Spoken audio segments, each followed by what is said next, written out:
Rád bych vám představil jeden zajímavý nápad. Spoluprací místní akční skupiny organizace MAS Střední Polabí a sociálního odboru Městského úřadu v Brandýse nad Labem Staré Boleslavi se zrodil výjimečný projekt, který pomohl mnoha lidem našeho regionu. Pokud i vy patříte k lidem, kteří by rádi a smysluplně pomohli a nejste si jistí jak, může být tento dokument tím správným vodítkem. Pojďte se s námi podívat za těmi, kteří byli u nápadu a vlastní realizace adventního kalendáře pomoci.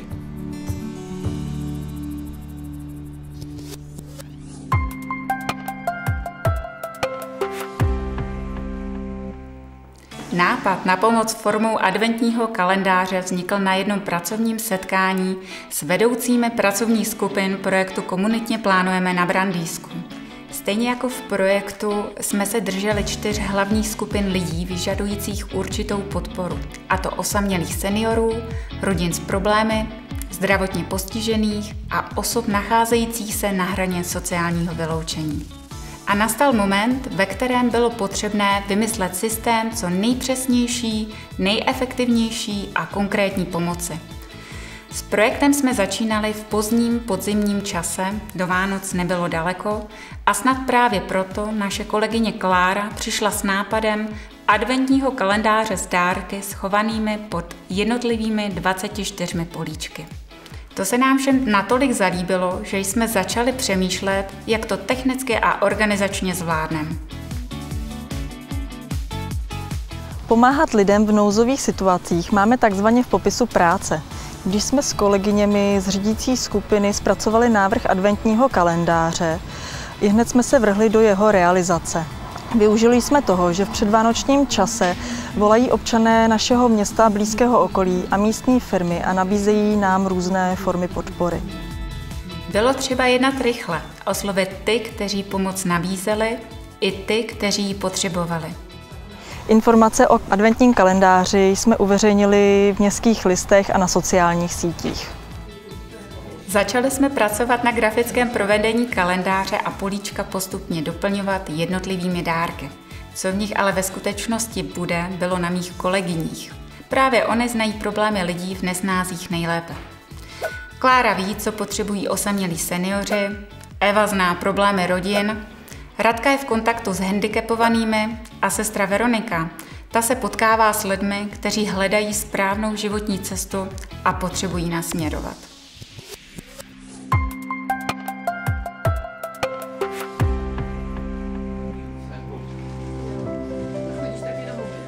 Deset let pracuji s lidmi s postižením a uvědomuji si, jak je důležité, aby měli neustále dostatek stimulů a pomůcek, prostředků, aby se mohli rozvíjet. První organizací, kterou jsem oslovila, je ateliér 6. smysl ve Staré Boleslavi a z našeho rozhovoru vyplynulo, že by uvítali výtvarné potřeby pro své klienty, kteří je mohou využít v terapeutické dílně. Jako druhou organizaci jsem oslovila speciální školu ve Staré Boleslavi, kde je autistická třída a v této třídě by uvítali taktilní pomůcky.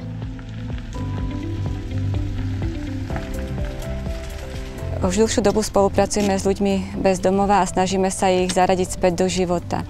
Na to, aby mohli pracovať, potrebujú ale nejaké náradie. Vďaka kalendářu pomoci kluci k Vánocom dostali krovinožes, vďaka ktorému môžu zveľaďovať túto lúku, ktorá už niekoľko let nebyla sekaná a učia sa pracovať. Zaplnit políčka s přáními se nám podařilo docela brzy. 24 dopisů Ježíškovi bylo na světě. Čekala nás ale druhá fáze. Najít k jednotlivým přáním dárce. Nápad s vánoční pomocí lidem v nouzi v našem regionu se nám velmi zalíbil, protože navazuje na naše vlastní iniciativy z let minulých. Personální oddělení představilo možnost přispět všem kolegům napříč společností, kteří o akci projevili velký zájem. Byli jsme jedni z prvních, kteří si z adventního kalendáře mohli vybrat dárky podle našich možností.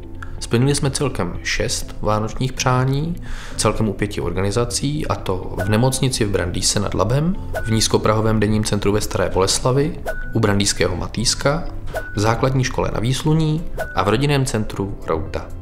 Akce se rozhodně budeme účastnit i v dalších letech. Jako velký zaměstnavatel v regionu jsme si vědomi své sociální odpovědnosti a proto podporujeme charitativní aktivity v Brandýse i blízkém okolí. Nápad pomoci formou adventního kalendáře se nám moc líbil, protože za každým dárkem stály skutečné potřeby skutečných lidí v nelehkých životních situacích. Věděli jsme tak, že pomáháme tam, kde je to opravdu potřeba, a proto nás zapojení do adventního kalendáře pomoci těšilo dvojnásob.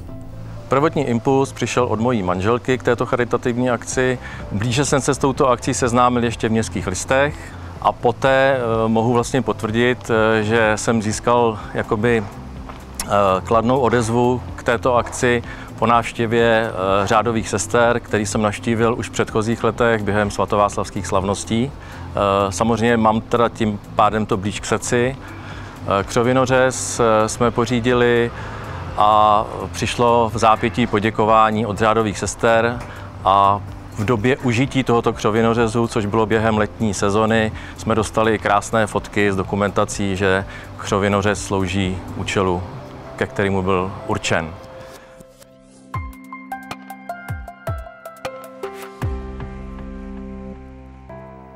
Chodili jsme do práce a sledovali s napětím, zda se ozve dostatečný počet dárců, jestli to není pro nás příliš těžký úkol.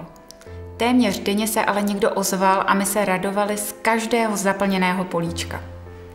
Týden před Vánoci jsme měli zaplněno dárky, 23 políček. A tímhle kalendářem jsme žili i my na sociálním odboru. Na poslední 24. políčko, výlet do Techmánie, jsme se složili spolu s kolegyněmi. A měli jsme splněno. Předávání dárků byla už jen třešnička na dortu. Víte, když předáváte osobně třeba lednici nebo pračku do azylového domu maminkám s dětmi, tak nad jejich situací více přemýšlíte. Na lůžkovém oddělení následné péče Brandýské nemocnice udělali radost například obyčejné krabičky na zubní protézy, oxymetr nebo invalidní vozík. Mysleli jsme také na místní junáky, základní školu, bezdomovce, seniory, zkrátka na ty, kteří momentálně nějakou podporu potřebovali. O některá políčka byl takový zájem, že byla vybrána několikrát a celková hodnota všech dárků převýšila částku 100 000 korun. Budeme s adventním kalendářem pokračovat i v dalších letech a natočeným dokumentem chceme naši iniciativu představit širší veřejnosti. Rozsah dárkových poukazů není nijak omezen. Všem, kteří se do projektu zapojili, ale i v dalších letech zapojí, děkujeme.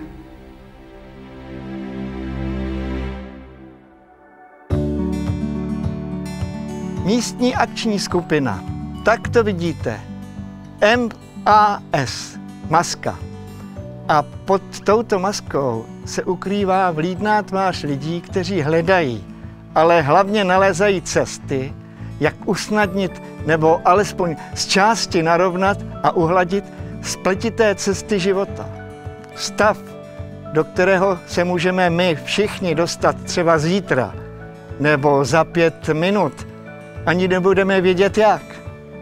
Vyškrábat se z nějaké komplikované životní situace může být sakra složité. Nahoru to dá vždycky víc práce. Možná, že vy jste právě teď nahoře. Myslete na ty, kteří to štěstí nemají.